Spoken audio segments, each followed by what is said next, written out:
గాయత్రికి విడాకులిచ్చి మాధవతో పెళ్లి చేయడానికి ఒప్పుకున్న గాయత్రి భర్త. అసలు ఇదంతా ఎలా జరిగిందనేది వీడియోని స్కిప్ చేయకుండా చివరి వరకు చూడండి. పొదరిల్లు రేపటి ఎపిసోడ్స్లో ఏం జరగబోతుందో ముందుగా తెలుసుకోవాలి అనుకుంటే వీడియోని లైక్ చేసి ఛానల్ని సబ్స్క్రైబ్ చేసుకుని పక్కనే ఉన్న బెల్ సింబల్లో ఆల్ పై క్లిక్ చేయండి. గాయత్రి మాధవ ఒకటవ్వాలని మీరు కూడా కోరుకుంటే కామెంట్లో ఎస్ అని టైప్ చేయండి. మొత్తం మీద చూసుకున్నట్లయితే గనక ఇంకా వాళ్ళ నాన్న వాళ్ళతో పోటీ పడి కానీ వాళ్ళు ఓడిపోతారు. ఆది వాళ్ళు ఓడిపోయినా రిసార్ట్ వదిలి వెళ్ళిపోవాలని కండిషన్ ప్రకారం పోటీ మొదలు పెట్టారు కాబట్టి ఓడిపోయిన వాళ్ళు వెళ్ళిపోతారు. వాళ్ళు వెళ్ళిపోయిన తర్వాత ఇంకా అక్కడ ఉండాలని అనిపించదు. ఎందుకంటే చివర్లో సిరి పాప కోసం జరిగిన గొడవ వల్ల అందరూ మూడు స్పాయిల్ అయిపోయి ఇంకా అక్కడ ఉండడం ఇష్టం లేక బయలుదేరి వచ్చేస్తారు.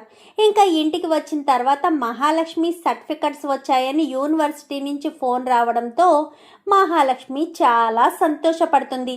ఇంకా వీళ్ళంతా కూడా ఎవరి పనుల్లోకి వాళ్ళు వెళ్ళిపోతారు. మాధవ్ మాత్రమే ఇంట్లో ఉంటాడు. అదే సమయంలో గాయత్రి వస్తుంది.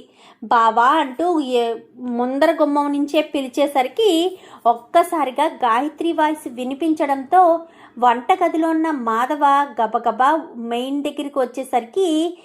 డోర్ దగ్గరికి వచ్చేసరికి గాయత్రి నువ్వా అనగానే అవును బావా నేనే అనేసరికి ఏంటి గాయత్రి ఎలా వచ్చావు, అయినా నీకు పెళ్ళయింది కదా మళ్ళీ నా ఇంటికి ఎందుకు వచ్చావు అనగానే నేను దొడ్డు గుమ్మం నుంచి రాలేదు బావా ఈది గుమ్మం నుంచే వచ్చాను, నీ కోసమే వచ్చాను అనేసరికి ఏంటి గాయత్రి ఏం మాట్లాడుతున్నావు, మన బంధం మన ప్రేమ అన్నీ నీ మెడలో తాళి పడక ముందే ముగిసిపోయాయి, మళ్ళీ ఇప్పుడు నువ్వు ఎందుకు వచ్చావు, దేనికోసం వచ్చావు, మళ్ళీ నువ్వు ఇక్కడికి వచ్చావన్న విషయం తెలిస్తే ఇంకేమైనా ఉందా అనగానే నేను మా ఇంట్లో వాళ్ళతో చెప్పే వచ్చాను బావా అనేసరికి ఏంటి మీ ఇంట్లో వాళ్ళతో చెప్పే వచ్చావా అని చెప్పాను. కానీ అవును బావా రావచ్చా లోపలికి అనేసరికి రా గాయత్రి అని చెప్పి కూర్చోబెట్టి టీ ఇస్తాడు. టీ ఇచ్చిన తర్వాత టీ తాగుతూ ఎలా ఉంది కొత్త జీవితం అనగానే అస్సలు బాగోలేదు బావా, నువ్వు లేని లోటు నాకు ఎక్కడా తీరదు, నువ్వే నా మనసులో ఉన్నప్పుడు నేను వేరే వాళ్ళతో ఎలా సంతోషంగా ఉంటాను, నేను సంతోషంగా అయితే లేను, నా జీవితాన్ని నేను ఇంకా మొదలు పెట్టలేదు అని చెప్పనేసరికి అదేంటి గాయత్రి పెళ్లి చేసుకున్నావు కదా తనతో సంతోషంగా ఉండాలి, జరిగిపోయిన గతాన్ని గుర్తు చేసుకుంటూ భవిష్యత్తుని నాశనం చేసుకోకూడదు గాయత్రి, అది ఒకటి గుర్తు పెట్టుకో అని చెప్పి మాధవ్ చెప్తాడు. సరే బావా ఇంకా నేను వెళ్ళొస్తాను, మహాలక్ష్మి ఒక్క మాట అని గాయత్రి ఒక్క మాట అనేసరికి ఏంటి బావా రేపు నువ్వు మీ ఆయన కలిసి మా ఇంటికి భోజనానికి రండి అనేసరికి నిజంగా రమ్మంటున్నావా బావా అనగానే నిజంగానే నువ్వు మీ ఆయన కలిసి మా ఇంటికి భోజనానికి రండి, తప్పకుండా రావాలి, మీకోసం నేను ఎదురు చూస్తూ వంటలు చేసి రెడీగా ఉంటాను అని చెప్పాను. కానీ సరే బావా తప్పకుండా వస్తాను అని చెప్పి అక్కడి నుంచి గాయత్రి వెళ్ళిపోతుంది.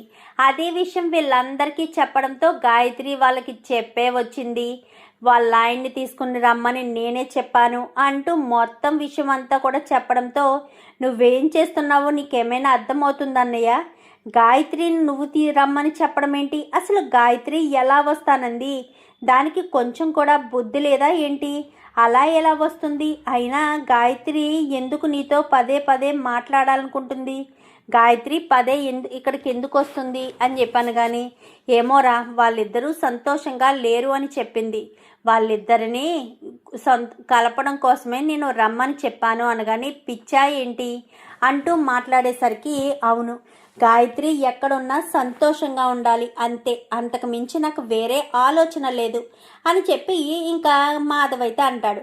ఇంకా రోజుకి రేపు మరుసటి రోజుకి కావాల్సిన ఐటమ్స్ అన్నీ కూడా లిస్ట్ రాసుకుని మరీ వెళ్ళి తెచ్చుకుంటాడు. ఏంటి పెద్ది గాయత్రి వస్తుంటే నువ్వు వండి పెట్టడం ఏంటి అనగానే మన ఇంటికి పెళ్ళయి కొత్తగా పెళ్ళైన వాళ్ళు ఎవరైనా ఇంటికి వస్తే వాళ్ళకి కడుపు నిండా భోజనం పెట్టి బట్టలు పెట్టి పంపిస్తే వాళ్ళు ఎంతో సంతోషపడతారు, అందుకే గాయత్రి కోసం వాళ్ళ ఆయన కోసం బట్టలు కూడా తీసుకొచ్చాను, రేపు వాళ్ళకి భోజనాలు పెట్టి బట్టలు కూడా పెడతాను అనేసరికి ఏంటి పెద్ది ఎలా చేస్తున్నావు, నిన్ను చూస్తే మాకు బాధ వేస్తుంది, నిన్ను చూస్తే భయం వేస్తుంది, ఎందుకు ఇలా చేస్తున్నావు అనగానే నేనేం చెయ్యట్లేదు మహాలక్ష్మి, మీరే ఓవర్గా థింకింగ్ చేస్తున్నారు, అంతా బాగానే ఉంది, మీరే ఎక్కువ ఓవర్ చేస్తున్నారు, ఇంకా దాని గురించి వదిలేండి, రేపటికి కావాల్సినవన్నీ నేను చూసుకోవాలి. ఇంటికి వచ్చిన వాళ్ళకి ఏ లోటు లేకుండా కడుపు నిండా భోజనం పెట్టి పంపించాలి అని ఇంకా కావాల్సిన ఐటమ్స్ అన్నీ కూడా చూసుకుని అన్నీ సరిపోయాయి. రేపు ఉదయాన్నే లేచి వంటలు మొదలు పెట్టాలి అని చెప్పి ఇంకా మాధవ్ అనుకుంటాడు. మరుసటి రోజు ఉదయాన్నే అందరికంటే ముందే మాధవ్ లేస్తాడు కదా, లేచి చికెను మటను అన్నీ తీసుకొచ్చి వంటలు చేయడం మొదలు పెడుతూ ఉంటాడు. సువాసనలు వస్తూ ఉంటాయి. స్మెల్ వస్తున్నందుకు సంతోషపడుతున్నా ఇంకా ఇంట్లో వాళ్ళు బాధపడుతూ ఉంటారు. గాయత్రి కోసం ఈ అన్నయ్య ఎంత కష్టపడి వండడం ఏంటో అర్థం కావట్లేదే అనుకుంటూ ఇంకా కేశవ, చక్రి, కన్నా, మహాలక్ష్మి వీళ్ళ నలుగురు కూడా అనుకుంటూ ఉంటారు. ఇంకా అలా అనుకుంటూ ఉండగానే ఇంకా గాయత్రి వాళ్ళు రానే వస్తారు. గాయత్రి రెండు బ్రదర్ అని చెప్పి ఇద్దరు కూడా వచ్చాక కాలు కడుక్కొని లోపలికి రమ్మంటారు. వీళ్ళంతా కూడా ఒక సైడ్ కూర్చుని ఉంటారు. సైడ్ కూర్చునేసరికి మీరు చాలా మంచివారని మా నాన్న చెప్పారు. తర్వాత గాయత్రి కూడా మా బావ చాలా మంచివాడని చెప్పింది. అందుకే మీ ఇంటికి రావాలని గాయత్రి అడగగానే సరే వస్తాను అన్నాను అని చెప్పనేసరికి మీరు మా ఇంటికి రావడం చాలా సంతోషంగా ఉంది, రండి లోపలికి అని లోపలికి వచ్చి కూర్చోబెట్టిన తర్వాత ఇద్దరిని చెరో చైరు వేసి కూర్చోబెడతారు.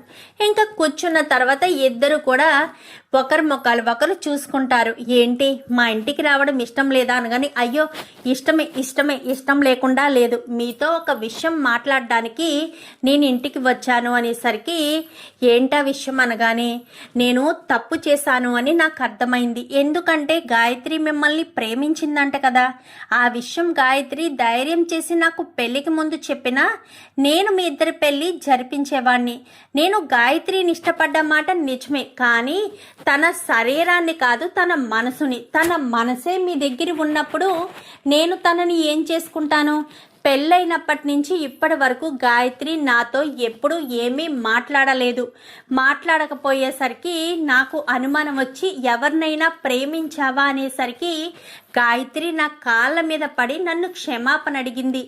ఏం తప్పు చేసావని నన్ను క్షమాపణ అడుగుతున్నావు అనగానే నా మనసు నా దగ్గర లేదు, నేను మా బావని ప్రాణం కంటే ఎక్కువగా ప్రేమించాను, మా బావనే పెళ్లి చేసుకోవాలని ఆశపడ్డాను.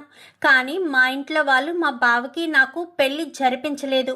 కానీ మా బావ మాత్రం నాకు చాలా ఇష్టం. నేను ఎక్కడున్నా మా బావ నేను సంతోషంగా ఉండాలి అనుకున్నాడు కాబట్టే నా పెళ్ళి కూడా ఆపాలని అనుకోలేదు అనేసరికి అవునా, మరి ఆ విషయం నాకు చెప్పాలి కదా గాయత్రి, చెప్తే నేను నిన్ను బలవంతంగా చేసుకునేవాడిని కాదు కదా అనగాని చెప్పే అవకాశం మా వాళ్ళు నాకు ఇవ్వలేదు. మనసు చంపుకొని మీతో జీవితాంతం ఉండొచ్చు, అలా ఉండి మిమ్మల్ని నేను మోసం చేయలేను. మీరు చాలా మంచివారు, పెళ్ళయ్యి ఇన్ని రోజులైనా కానీ మీరు నన్ను ఏ రోజు ఇబ్బంది పెట్టలేదు.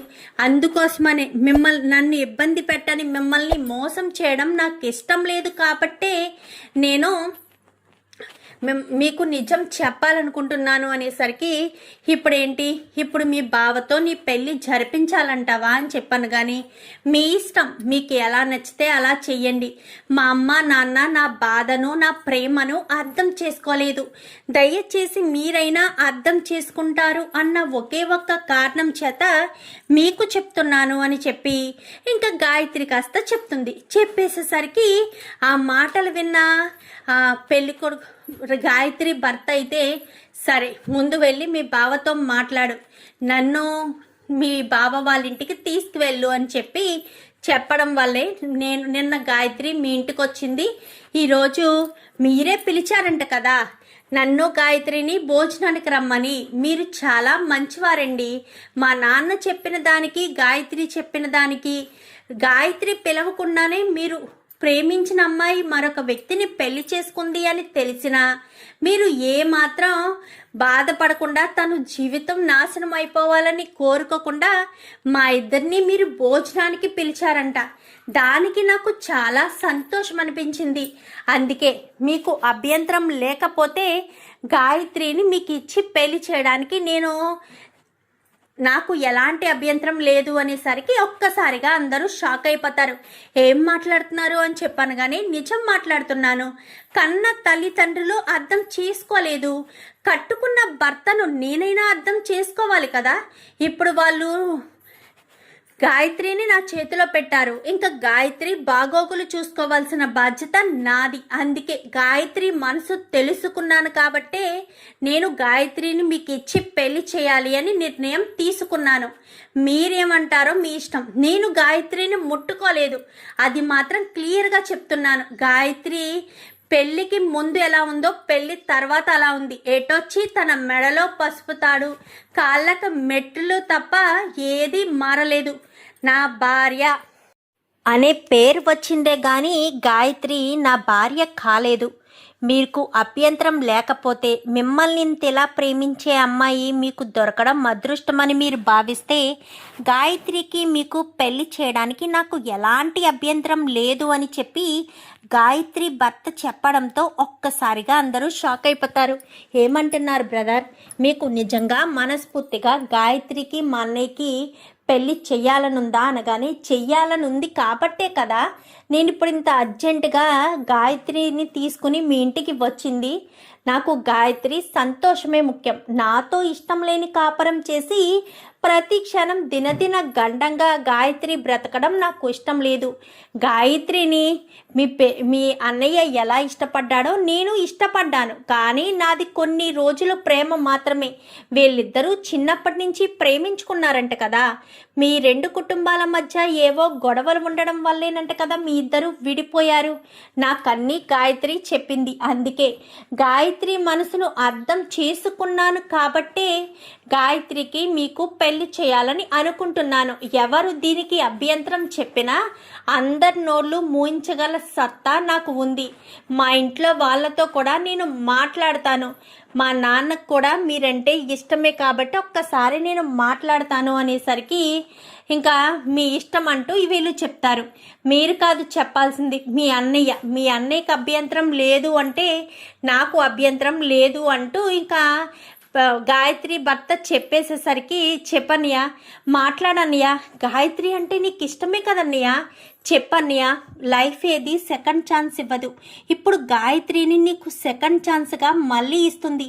దయచేసి నువ్వు నోరు విప్పి గాయత్రిని పెళ్లి చేసుకుంటాను అని ఒక్క మాట చెప్పన్నయ్య.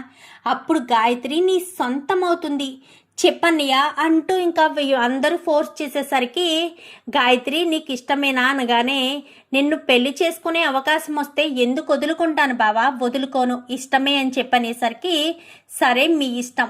మరి గొడవలు అనగానే అవన్నీ నేను చూసుకుంటాను కదా, నేను మా నాన్న వాళ్ళతో మాట్లాడి మీకు ఏ విషయం చెప్తాను అని ఇంకా అక్కడి నుంచి వాళ్ళు భోజనాలు చేసి బట్టలు తీసుకుని వెళ్ళిపోతారు.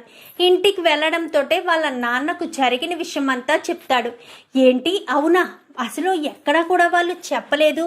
పెళ్లి సంబంధం మంచిదా కాదా అని అడగడానికి వెళ్ళినప్పుడు కూడా మంచిదానే చెప్పారు. వాళ్ళు అంత మంచి వాళ్ళ, అంతలా ఉన్న వాళ్ళ?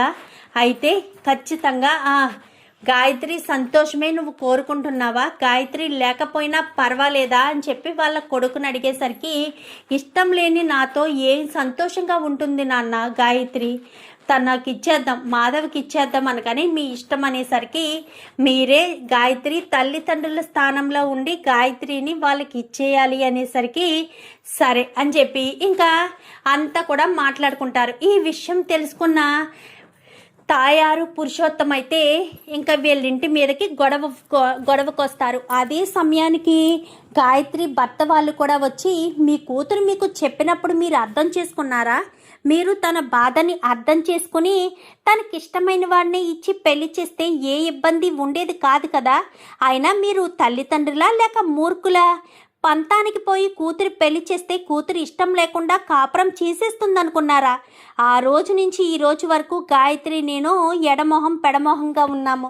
దేనికి నాకు సమాధానం చెప్పేది కాదు, కడుపు నిండా తిండి కూడా తినేది కాదు గాయత్రి. అలాంటిది గాయత్రిని చంపేద్దామనుకున్నారా? మీరు అసలు తల్లిదండ్రులేనా అంటూ ఇంకా చాలా దారుణంగా వాళ్ళ గాయత్రి భర్త మాట్లాడేసరికి దెబ్బకు భార్య భర్తలు ఇద్దరు కూడా నోరు మూసేస్తారు.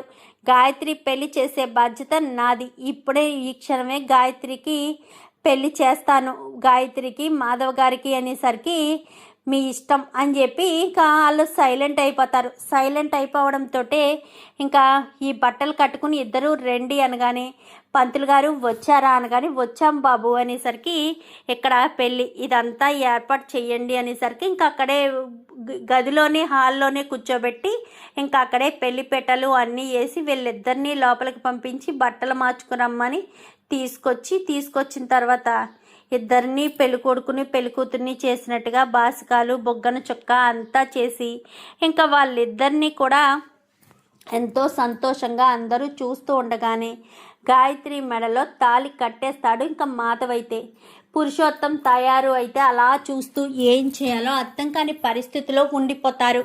కానీ గాయత్రి మహాలక్ష్మి వీళ్ళంతా కూడా చాలా సంతోషపడతారు. ఇంకా మహాలక్ష్మి అయితే తన మాజీ భర్త కాలికి నమస్కారం చేస్తుంది. భర్త అయినా సరే ఒక అన్నలా చెల్లెలి జీవితం నాశనం అయిపోకూడదని, నేను సంతోషంగా ఉండాలి అన్న ఒకే ఒక్క కారణం చేత నేను ప్రేమించిన వ్యక్తికి ఇచ్చి నా పెళ్లి చేశారు. మీలాంటి గొప్ప భర్త నాకు దూరం అవుతున్నందుకు నేను బాధపడుతున్నాను. కానీ నన్ను మా బావతో దగ్గర చేశారు. మా బావ అంటే నాకు చాలా ఇష్టం. అలాంటి మా బావను నాకు సొంతం చేసినందుకు మీ రుణం ఎన్ని జన్మలెత్తినా తీర్చుకోలేను అంటూ ఇంకా మహాలక్ష్మి మాట్లాడేసరికి గాయత్రి మాట్లాడేసరికి చూడు గాయత్రి, నేను నిన్ను ఇష్టపడ్డాను, నువ్వేమో మాధవని ఇష్టపడ్డావు, పెళ్లి చేసుకోవాలనుకున్నావు. అలాంటిది నేను నిన్ను పెళ్లి చేసుకున్నా ఉపయోగం లేదు. అందుకే ఈ విషయం ముందు చెప్పలేనందుకు గాను మీ తల్లిదండ్రులను నోరు మూయించాను. నువ్వు కూడా విషయం చెప్పలేక ధైర్యం చేయలేకపోయావు. నీకుండే సిచ్యువేషన్స్ నీకుంటాయి, అది నేను అర్థం చేసుకోగలను. కానీ నువ్వు ఒక్క మాటైనా నాకు చెప్పుంటే ఇంతవరకు వచ్చేది కాదు. ఎనీవే, మీ ఇద్దరూ మళ్ళీ భార్య భర్తలుగా మారారు. చాలా చాలా సంతోషంగా ఉంది అని చెప్పి ఇంకా అంటూ గాయత్రి భర్త కాస్త చెప్తాడు. చెప్పేసేసరికి ఇంకా చాలా సంతోషపడిపోతారు. ఇంకా తాయారు ఇంకా పురుషోత్తం ఏమో మాట్లాడలేని పరిస్థితిలో ఇంకా అక్కడి నుంచి వెళ్ళిపోతారు. ఎందుకంటే ఇక్కడ గాయత్రి ఒక పిచ్చి పని చేస్తుంది. పెళ్ళికొడుకు మాట్లాడకపోయినా ఒకసారి పెళ్ళికొడుకు మన ఇద్దరికి రోజు మొదటి రాత్రి అనగానే పాయిజన్ తాగి అంటే విషం తాగి చనిపోవాలనుకుంటుంది తను. సో అది చూసిన పెళ్ళికొడుకు కాస్త నిలదీయడంతో మొత్తం విషయం అక్కడ బయట పెడుతుంది. అప్పటి వరకు విషయాన్ని ఏమీ బయట పెట్టదు. ఆ మాట వినడంతో పెళ్ళికొడుకు అయితే షాక్ అవుతాడు. నిజంగా నీకు ఇష్టం లేదా అనగానే నాకు నిజంగా ఇష్టం లేదు, నాకు మా బావంటేనే ఇష్టం. మా బావని నేను పెళ్లి చేసుకోవాలనుకున్నాను, కానీ వాళ్ళు నా ఇష్టాలని ఎప్పటికీ గమనించరు అంటూ మాట్లాడేసరికి ఇంకా సరే జాగ్రత్తగా ఉండండి అని చెప్పి అక్కడి నుంచి పెళ్ళికొడుకు వెళ్ళిపోతాడు. అన్నయ్య అంటూ ఇంకా అందరూ కూడా చాలా సంతోషపడిపోతారు. గాయత్రి, నువ్వు మళ్ళీ ఇంట్లో కోడలుగా అడుగు పెట్టేశావు. మొత్తానికైతే అమ్మ వాళ్ళ ఇంట్లో సాధించలేనిది అత్తవారింట్లో సాధించావన్నమాట. మీ ఆయన చాలా మంచివాడు. నీ మనసెరిగి నీ గురించి తెలుసుకుని నువ్వు మా పెద్దీని ఇష్టపడుతున్నావని గుర్తించి పెద్దికి నీకు పెళ్లి చేయాలని ఇంత ఆత్రుత చూపించి ఈ రకంగా దగ్గరుండి పెళ్లి చేస్తాడని కలలో కూడా అనుకోలేదు. చాలా చాలా సంతోషంగా ఉంది గాయత్రి. నువ్వు ఇలాగే ఎప్పటికీ సంతోషంగా ఉండాలి. సంతోషంగా ఉంటేనే నేను హ్యాపీగా ఫీల్ అవుతాను అని ఇంకా మహాలక్ష్మి అంటుంది. ఇంకా అప్పుడు చక్రికి కన్నాకి అనుమానం వచ్చి ఇద్దరు బయటికి వచ్చేస్తారు.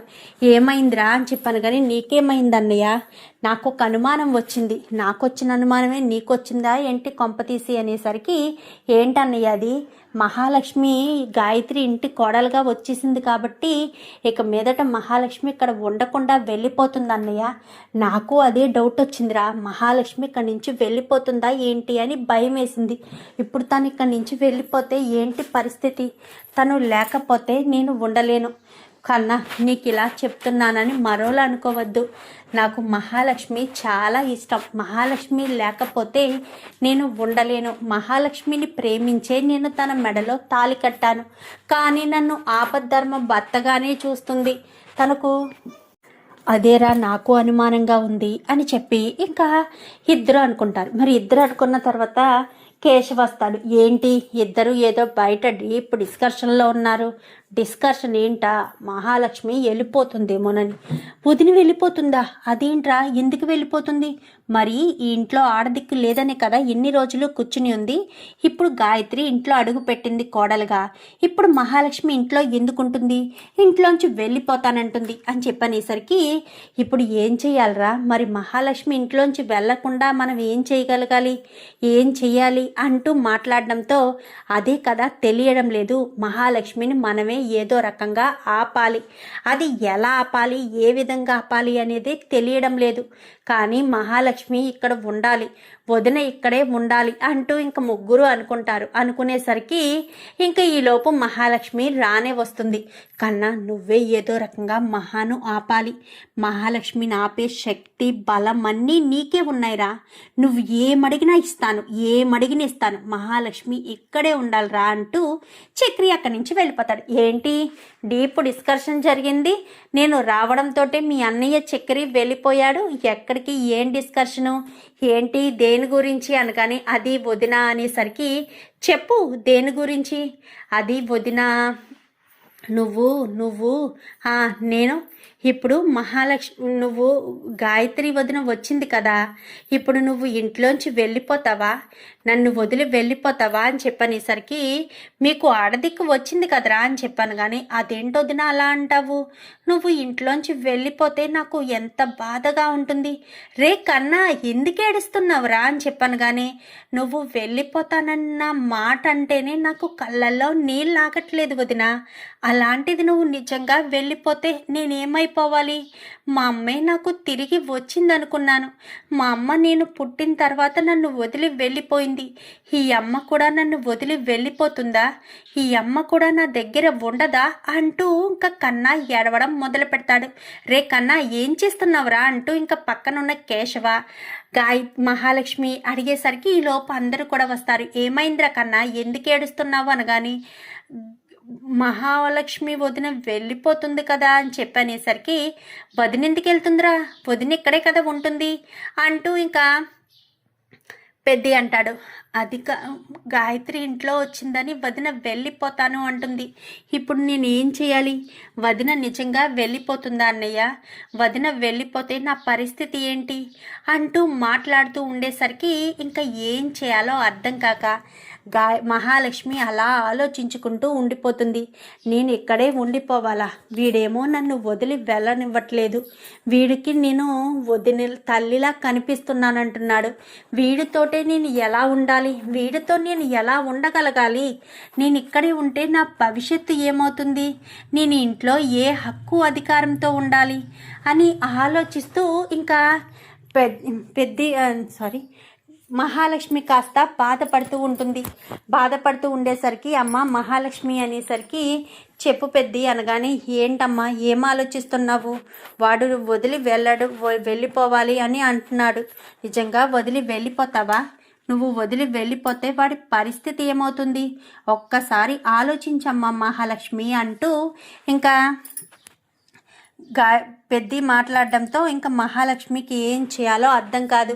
వెళ్ళలేదు, ఉండలేదు. ఇక్కడ ఉండాలన్న మనసు కూడా తనకు రావడం లేదు. ఎందుకంటే ఇక్కడ ఉండే అవకాశం లేదు కదా. మహాలక్ష్మి ఇక్కడ ఉండే హక్కు అధికారం లేదు. అప్పుడు ఎలా ఉంటుంది అని తన ఉద్దేశం. ఇంకా ఏం చేయాలో అర్థం కాక మహాలక్ష్మి ఆలోచనలో పడుతుంది. మరి ఇప్పుడు ఎలాంటి క్లిష్ట పరిస్థితుల్లో మహాలక్ష్మి ఏం నిర్ణయం తీసుకుంటుంది? మరి వీళ్ళని వదిలి వెళ్ళిపోతుందా, లేక కన్నా కోసం ఇక్కడే ఉండిపోతుందా? చూద్దాం. మరి రాబోయే ఎపిసోడ్స్లో ఇలాగే జరిగి గాయత్రికి మాధవకు పెళ్లి జరగాలని మీరు కూడా కోరుకుంటే వీడియోని ఇస్తే లైక్ చేసి ఛానల్ని సబ్స్క్రైబ్ చేసుకుని పక్కనే ఉన్న బెల్ సింబల్లో ఆల్ పై క్లిక్ చేయండి. Thank you for watching.